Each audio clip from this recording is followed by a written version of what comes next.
And it is, you think, oh, well, I've already bought a home in the past, so like the second time around will be easier. Well, honestly, it's probably going to be a little more complicated if you have to sell your first home, but it's actually really exciting. Welcome to Not Your Mother's Housing Market, the podcast where we dissect and discuss emerging trends in real estate because a 21st century market requires those 21st century strategies. I'm Katie Keaton, your Southwest Washington realtor.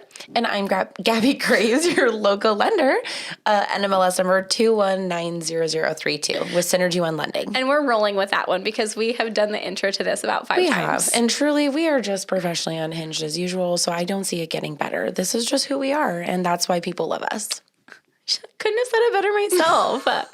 So today we are talking about contingencies. Yes. Contingency talk. Yes. And specifically a contingent purchase. Mm-hmm. And we're going to break down the differences between overall what is a contingency and what type of contingencies are there, but what is the big contingency, the one that most people are talking about when they talk about contingencies, which are contingent purchases. Mm-hmm. So I don't know if I would go so far as to say that most people are talking about contingent purchases, but there is definitely some verbiage that we need to go over. Yes. And the reason that we realized that there was some verbiage we needed to go over was because I texted Gabby and I was like, hey, let's talk about contingencies or being contingent, I think. Right. I think I said, let's talk about being contingent. And I took that as, there's many different contingencies in a transaction, which we'll go over. So I thought we were going to have a broad topic episode on just the different types of contingencies in a transaction. Yeah. And then I was like, no, girl. We're going to talk about contingent home purchases. We're dialing this bad boy in for you. Yeah. So what is the difference? Like Gabby mentioned, there are plenty of different contingencies, and they are basically the ifs of the transaction. I think we've gone over it before, but it's like, I will buy this home if my financing contingency goes through. I will buy this home if the inspection report comes back in a savory manner. I will buy this... Savory. Well, unsavory. What's You're the right. opposite of unsavory? I like savory. that. I've just never heard someone use the savory as like a pro, but I'm into it actually. Like, ooh, this is a savory inspection. Yeah, this is a savory moment. I'm going to add this to my vocabulary. I was trying to think of a different vocabulary word, but nothing was coming to mind, so I just ad-libbed it. Savory. Anyway. Savory. She's writing it down, people. We really are like into the word of the day. I feel like we have a word of the episode every time. Or just, I think more so you and I establish words into our vocabulary and then the other person adopts it. So true. Who knows what we'll be talking like in like 20 episodes from now. Right. Okay, back on track. Contingent purchases. Contingent purchases. So they're the ifs. I will buy this house if. Well, when you're talking about a contingent purchase, you will buy this house if the home you already own sells. Correct. Yes. So why do people do contingent purchases? What are the cons of doing a contingent purchase? What are the other avenues you can go down to avoid a contingent purchase? And let's say you have to do one. How can you make it as easy and as smooth as possible? Right. And what does it look and feel like? Yeah, that is the roadmap for today's episode, people. So buckle in because it's going to be a ride. Ready for... Ready for that ride. Can't even gonna say it. Yeah, there we go. Okay. Who knows what Gabby was about to say there? Not gonna say it. Okay. Compliance. Okay. So the first thing we're gonna talk about is why contingencies are hard. Yes. But before we get to that, Gabby's gonna tell us how often they happen. Well, thank you, Katie. You're welcome. We found the statistic online that approximately 50% of all home buyers are leaving a departing residence that they must sell. So really, it's an everyday occurrence. Mm-hmm. So this stat was from 2019, but Correct. In 2019, 48% of people who are buying a home currently owned a home that they were living in. Exactly. So they had to do something with that home. Maybe they kept it as a rental. Maybe they sold it. Maybe they did it contingent. Maybe they didn't. How did they transition from a home that they owned into a new home that they were also going to own? Correct. So it's happening all the time. It happens every day. That was 50%. 50% of the buyers were in this situation. We're in a situation that in 2018 that they already owned a home. So not necessarily 50% of all buyers are contingent buyers, but they probably a large majority of that 48% are, quite honestly. Yes. Yes. So, okay, contingent. You may have heard someone say like, oh, my home sale is contingent. You may have heard, oh, my home sale is pending. These are two things that can be used interchangeably by the general public, but there is a difference. So we're going to go over this. And I made this mistake recently. So there actually is a very important difference. And we will go into that. Yeah. So when your home is pending, you are pending on a home. You are purchasing a home and it is pending. Like on Zillow, Redfin, wherever you look the up that Northwest home. MLS, it's pending. That means that your offer has been accepted on the new house. Maybe you are selling your current house, but it already has an offer accepted on it as well. That would also be considered pending. Here in Washington, when you're like looking in the MLSs here, if something says contingent, it means that you need to sell your home, and that home that you have to sell is not already under contract. It does not have a buyer. That's a big deal in Washington, particularly. You know, real estate laws, they're different everywhere. But the reason why it matters in Washington is because if your home is pending, the seller, they can take backup offers, but they can't bump you out of first position. If your home is contingent, those sellers, if they receive a better offer than the one you put in on that home, they can bump you out. Okay, so let's do an example just so that people can get more of a tangible example. So if I'm listing my home for sale and Katie is a buyer, Katie also has a home that she needs to sell, her departing residence. Okay, so Katie writes an offer on my house that she wants to buy. If the home that her departing residence, if it is not currently listed for sale or it's currently not under contract to be purchased, and I accept Katie's offer on the new home that she would like, then Wayne can write an offer and bump Katie. Yes. Because if I accept Katie's offer, the new home she wants is not pending, it's contingent. Yes. Because Katie's home, her departing residence, is not yet under contract. So another buyer, Wayne, could come along and write an offer on my home that's for sale, Katie's potential new home, and try to bump Katie out because Katie's contingent. On the flip side, if Katie writes an offer on my home and she has to sell her departing residence, but it's already under contract with a buyer, then Wayne cannot bump me out. Because she's pending on my house once I accept the contract. Hopefully that made sense to you. Yes. I feel like this is one where it's like there's a whiteboard and you're drawing lines and you're little like stick this figures. To that and this to this. Wayne, we need a whiteboard. Wayne, did you follow that? Okay. He said yes. He did. He's nodding. And also, he would never try to bump me out of my home purchase. No, he's shaking his head no. He would never do that. Is that super common, Katie, to be quite honest? No, it's not super common, especially when there's a decent amount of inventory on the market. So if there's a decent amount of inventory, like myself as a buyer's agent, if I'm searching for a home for one of my clients and there's lots to choose from, I'm probably not even searching out contingent homes. I'm looking at available, active, on the market homes. Got it. Okay. If there's no inventory, like this happened a lot in 2020, you know, one of my buyers actually did get bumped out in 2020.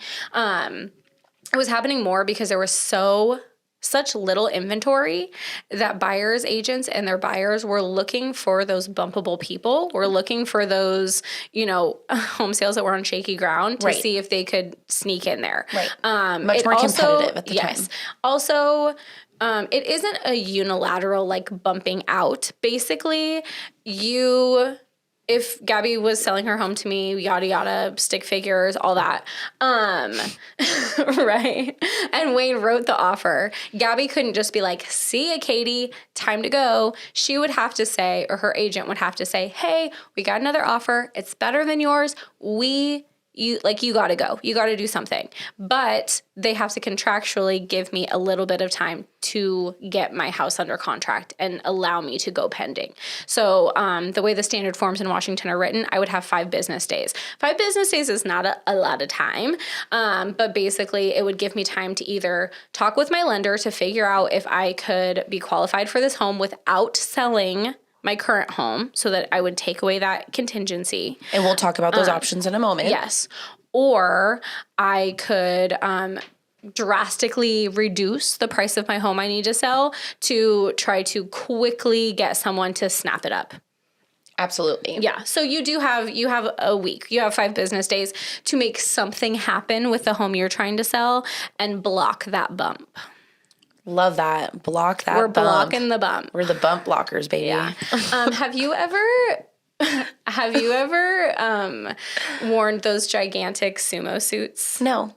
They're so fun. Really? So when I'm thinking about bumping, it's like, forget about the stick figures. Like, we're in an arena. Me and Wayne are both in those big sumo suits, and we're running at each other trying to bump someone out. I really enjoy that visual very much. I have a photo of myself in one. When I was really in college, funny. it was very fun. I enjoy it. I lost, though, probably because I'm only like 5'2", and the person I was going against was much taller than I am. Oh. Mm-hmm. Those sumo suits, they make you wider, but they don't make you taller. I would think they're really heavy. They're not. And they smell bad. They probably smell bad. It's also funny because even though it's fake, it like still has the little like undies on. Like the sumo underwear. Oh, on the outside? Yes. I thought you meant like on the inside. I was like, wait, time out. No, not Yeah. on the inside. Okay, so that's how you block the bump. Nice. So basically, to go back to contingencies, why you as a buyer might not want to have a contingent offer. First of all, you could potentially be bumped out. That's a huge one. They're more likely to fall through because it's like a domino effect. The more home sales that you have lined up, like things could go wrong anywhere. And if something goes wrong here, your domino fell over. Right. So there's just more moving pieces. It adds steps. And the timing is really difficult because, when you are doing a contingent purchase, even after you get under contract and you're technically pending, you still are contingent on your home selling. You're no longer able to be bumped out, but you're still contingent on your home selling. That timing has to be so perfect because it's like, are we going to be able to close both of these houses on the same day? Right. I obviously need to close on my sale before I can purchase the other home. But like, okay, let's say I close 2 days prior. Where am I going to live for 2 days? How am I going to move out? Is this person going to let me stay longer, or is this person going to let me move in sooner? How does that impact their plan for where they're going next? Mm-hmm. So the timing of it gets a little tricky too, because you have to get that down to a T, and everybody has to work together. Yes. Like, talk about teamwork. Those agents that are working on those ones, the agents, the lenders, the title company, like, we're all having to work hard to make that timing work out, because we all know timelines in real estate are a lot of times moving targets. Right. Okay, so those are some of the reasons that you may want to avoid being contingent, but what are your options? Like we said, 50% of people are moving from a house that they currently own into another house that they will also own. So not everyone is doing it with a contingent offer. So how are other people doing it? How are they avoiding that? Right. So some people can purely afford 2 mortgages in their debt to income ratio. Mm-hmm. Some people can truly afford to make 2 mortgage payments a month. So in that situation, the buyer of that new home, they could write an offer, assuming that they can afford both mortgages in their debt to income ratio, and assuming that they have extra cash to be able to pay down payment, pay closing costs. They could actually write a non-contingent offer to own both homes at the same time. Some people do this. Some people rent out their departing residence and purchase a new home. Again, that's assuming that you have the cash for that down payment. Other people that don't have the cash for that down payment, but still could possibly afford multiple mortgages in a what if scenario, they look at options like HELOCs or bridge loans. And what that does is you take out a loan on your departing residence to access the equity that you have in that home. You then do that through a HELOC or a bridge loan. And a HELOC is a home equity loan. Thank you. And home equity line of credit. Mm-hmm. And so when you get that cash from either one of those types of financing, you then turn around and use that for the down payment and closing costs on the new home you want to purchase. And then that gives you time, one, you're non-contingent on your departing residence selling by a certain time, because you don't need the proceeds from the sale of the departing residence to purchase the new home. You utilized a second type of financing to get some cash from that first residence to purchase on the second one. So in that situation, that's when people maybe don't have the cash laying around, but they have a lot of equity in their home. And again, debt to income ratio wise, they can afford both mortgage payments and the payment on the bridge loan, and we're or not the saying, payment on the HELOC. Right. And we're not saying those people are going to keep that first house forever. It just takes away some of those cons. Like, you're not as worried about your purchase falling through. You're not as worried about being bumped out. You're not worried about being bumped out. And the timing doesn't have to be as precise because you're kind of just, it's a little bit of a cheat code. You're not waiting on the sale proceeds of your departing residence, and you have to use those proceeds to put down on the new home, or you won't be able to buy it. So the timing element of it is taken away. So again, most people don't sit on the departing residence and make 3 mortgage payments every month forever. It just gives them some time, some latitude to be able to maybe they need to make some improvements to the home, right? Or maybe they got a buyer right away. And the buyer fell through for whatever reason, and they don't want to get bumped on the new house. And so these are just other financing options that some borrowers might have access to be non-contingent on a purchase of a new home. But I would say it's kind of tricky for those, wouldn't you say? The majority, not everybody falls into that category. To be completely honest, I'll give you an example. I had a client the other day who financially qualified to have a bridge loan and make 3 payments in a month, but they didn't like the idea of it. That's a very large cash outlay. Granted, most likely they wouldn't have to do that. Most likely their departing residence would sell quickly. But it is a risk. It is a risk, and they didn't want to get caught holding the bag, as the young folks say. Even though, holding the bag of what? Cash. No. Get caught holding the bag. Wouldn't you want a bag of cash?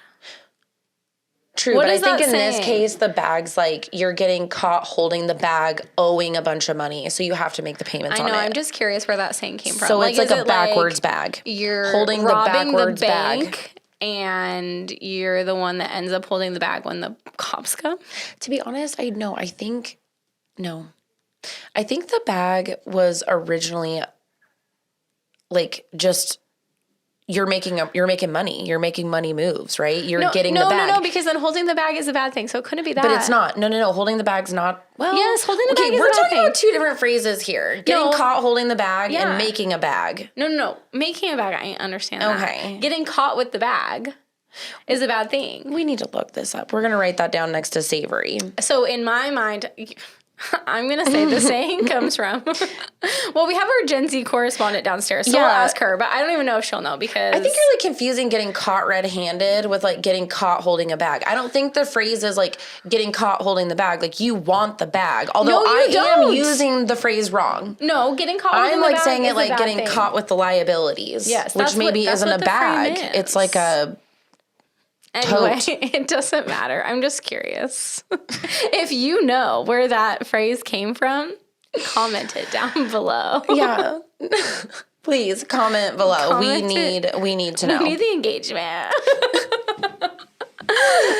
Okay, and I just need to know because now it's going to drive me crazy. Getting caught holding the bag. We just got caught holding the bag on this terrible conversation. No kidding. But in all honesty, even if a lot of people who can qualify for it, when they look at the cash outlay that they potentially could have, they just think that it's riskier than just having a contingent offer. Yes. You're moving the risks around. And honestly, so much of the time it's like, okay, it probably comes down to how much you want that house. And what market you're in. I was just going to say that. Who are you competing against? How much do you want the house?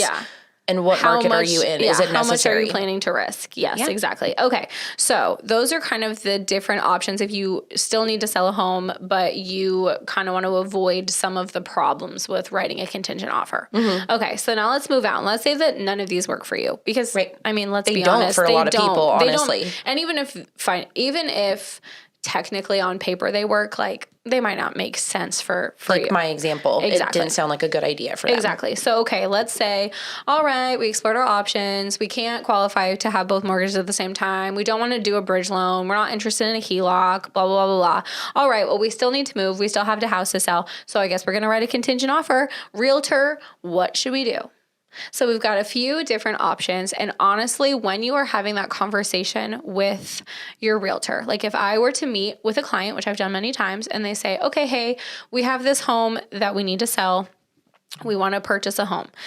There's questions that I'm going to be asking them. A lot of the questions are going to be like about their timeline. Do they have anywhere to go in between houses? Things like that. But a big part of the conversation is, what is the market currently doing? Because the market impacts everything. It impacts every single decision that you are making when you are buying or selling a house. So let's start with if this is a... Well, and how you're positioned in the market as well. You know, so maybe the departing residence you have is in a price point that not a lot of people in our market can afford right now. Yes, very true. So, okay, Gabby, this is Gabby's choice. Would you like to hear about what we do in a buyer's market first, or would you like to hear what we would do in a seller's market first? Let's go seller's market first, because that's the market we're in. Okay. And then we'll compare it to a buyer's market after the fact. Yeah. Okay, which honestly, it's looking a little bit better for buyers lately. If you can qualify. Little, if you can qualify, it's less competitive. It's less competitive. Because a lot of people... Can't qualify. Right. Or if they are qualified, they're just not pumped on the monthly payment. So... Feel them. Yeah. Okay, word. To your mom. I would say, as the who kids knows say, nothing about the housing market. I'm just kidding. That was wrong. Like and subscribe. Like and subscribe. that was good. Have your mom like and subscribe. We love her too. Okay, so let's say that this is a seller's market. You said that was what you wanted to do first, yes, right? just because I feel like that will resonate with what people are going through right now. Okay, so in a seller's market, the thing that you might want, like the thing that would make it the strongest offer, is if you put your house on the market, got an offer on your house, and then wrote an offer on a house you want. So that when your offer is accepted, you can be pending instead of contingent. Yes. Yes, love that. But there are problems with that. So in this situation, it's a seller's market. So maybe the inventory is really low. Like you're like, okay, cool. I know I'm going to be able to find someone who wants to buy my house, but I don't know that I'm going to find something that I actually want to purchase. Correct. So there's a few different ways you can kind of finagle it. So in one case, maybe you're like, okay, I know I do not want to live in this house anymore, and I have somewhere to go in between. So I'm just going to go ahead and sell this home. I'm going to live somewhere. I'm going to live with someone for a few months while I start my search for the next house. Maybe rent. Yeah, exactly. Yeah, live with family, whatever. In a really strong seller's market, you could do a few things as the seller to make it a little bit easier for you to find your next house. Like you could ask for an extended closing because those buyers are desperate to get their offers accepted. So if you're saying, okay, hey, yeah, I will take your offer, but I need 45 days, I need 60 days. And then that gives you an extra 15 to 30 days to find the house that you want to purchase. That's a great suggestion. Yeah.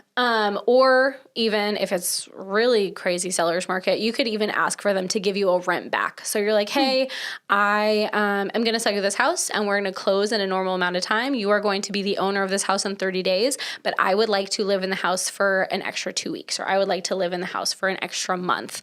That is a big ask. So it has to be a serious seller's market, but it was happening. Yeah, we've encountered that a few times. Yeah, exactly. So that way it buys you a little bit of time. It might not buy you enough time to find your dream home, though, if the inventory is really low. Right. So in that situation, you have to be really dedicated to the fact that you are okay selling this house, even if it takes you a few months to find your next home. And even if you have to have transitional housing in the meantime. Mm-hmm. Yes. So that's the way to write the strongest offer. But it might not be the smartest way. So a lot of times what I would do in this situation is we would get the house completely ready to list. I'm talking, we have every single piece of paperwork done. We've already had the photographer come in. I already have it all built out in the MLS. I just haven't hit activate. It is ready to go. And we are priced extremely competitively. So then you have everything lined out. You, you've looked at the data to see how quickly it should sell. You, like I said, you're priced competitively. Your photos look great. Your paperwork is awesome. So then when you find a house you like, which again might take a little while because the inventory could potentially be low, then you go to the other agent and you say, hey, we're writing this offer. It is contingent, but this is everything I've done to get ready to sell the house. This house is gorgeous. It looks great. This buyers have been listening to me about what they should be doing. Here's the photos if you want to see them. Here's the market analysis I've done if you want to see them. Here's the price point that we're going at. You give them all the details so then they feel really confident taking your offer, knowing that you should be able to sell right away. Right. It still is a little trickier because if it's a seller's market, they're probably getting offers that are not contingent. So if you're going to go in that direction, be prepared to offer quite aggressively on that house. Right. Like you're going to have to make up for the fact that you're contingent with some money. Yes. With that bag. Be prepared to pay your own closing costs. Maybe be prepared to pay more than asking price even. Oh, definitely. Because, you are contingent, which means you're coming along with a pretty decent sized risk on the seller side. That's the way they're viewing This you. is a question though. So a lot of times when people are doing this, they have quite a big amount of equity. So you could be writing your offer with saying like, okay, I'm going to buy this $500,000 house, but I know that I'm selling my house for $350,000. I only owe $100,000 on it, whatever. I'm going to be moving all of that money to the second house. Could you get an appraisal waiver? You can sometimes. It depends, truly, which I know that's not anyone's favorite answer, but it depends on a few things. So one, it depends on the amount of down payment. The larger the down payment, it seems like the higher likelihood that we start getting appraisal waivers. But it actually really depends on the specific property itself. So Fannie and Freddie have a database where they store the old appraisals. The old appraisal values of properties and where they're at. And so they keep track of how long it's been since that specific property was appraised, as well as the appraisals of the properties that have sold around it recently. And so it factors in all of that data as well as your down payment to decide, can we get an appraisal waiver? Can we not? And so that is something we definitely look at as an advantage. Maybe we can make when writing offers. Yeah, and that is a way, I was pretty sure, but it's been a while. But that is a way where you're like, okay, yes, we're contingent, but we're going to offer a lot over asking and you don't have to go through an appraisal. So our offer is real good. Right. So you're going to have to be prepared to, write a really aggressive offer and to price your house aggressively. But that's probably the smartest, the less risky way to go about a contingent offer in a seller's market. I agree with that. Okay. Yes. So then if you are in a strong buyer's market, it's a little bit different. One thing that absolutely is going to stay the same is that you are going to be wanting to price your house competitively, because in this situation, it is not for sure that you are going to be able to sell it right away. Exactly. Yes. So the big difference is that the timelines are going to be extended. One thing that is kind of nice is that because it's a buyer's market, that person who you're offering on their house, they're probably a little more desperate for an offer, and they know that there's risk to taking a contingent offer, but they're like, hey, it's the only offer we have. So right, and maybe they're willing to work with timelines more and hiccups more because of that. Yes. But with that comes those hiccups on your side of the sale of your departing residence. Yeah. So you can go about it in two different ways. First, you can list the house, but be consistently looking for your next house. So you can have it fully listed and just still be consistently looking for your next house. The danger in that one is that you will be contingent instead of pending. And also, as the days tick up on your house, like it's been on the market a week, it's been on the market 2 weeks, it's been on the market 3 weeks. When you're offering on a house, they're going to be like, okay, well, is their house ever going to sell? Is this even a realistic offer? Right. Like, is this even going anywhere? So I would probably say you're going to have your house on the market, but you're probably not really going to be seriously shopping for your next house until you get an offer on the house you're selling. You know what I mean? Yes, absolutely. Because if your departing residence just sits on the market forever and collects dust, that doesn't give the listing agent on the new home you're trying to buy a lot of hope that you're going to be able to sell your house quickly, get the sale proceeds from it to actually close on the new house. Yes. So in that situation, again, you are avoiding being fully contingent. You're not bumpable. You're still contingent, but you're not bumpable. You're in pending status in Washington. But in that case, you're like, okay, cool. My house is already under contract. So now I can look for other houses. Mm-hmm. In that situation, though, we are, again, running into that timing thing. Yes. So it's like, you better hope that when your house goes under contract, there's something on the market that you want. Agreed. You know what I mean? Yes, because you have to massage the timing just right.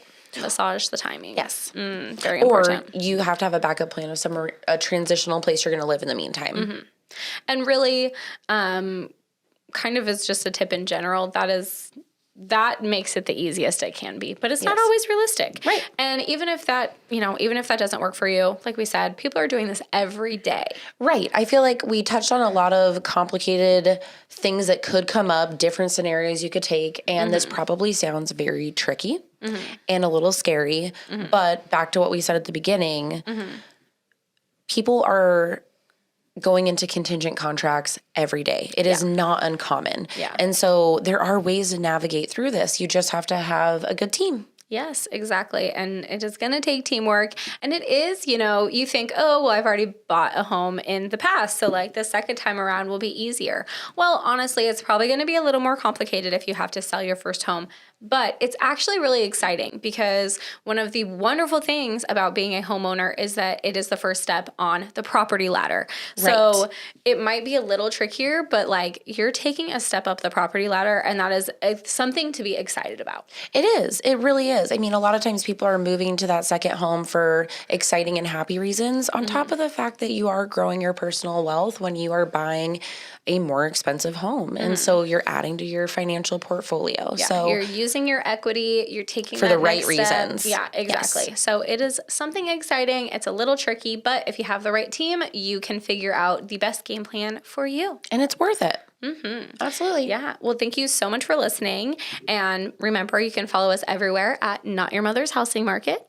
Even though we love your mother. Yes. Oh, we love your mama, our mama, all the mamas.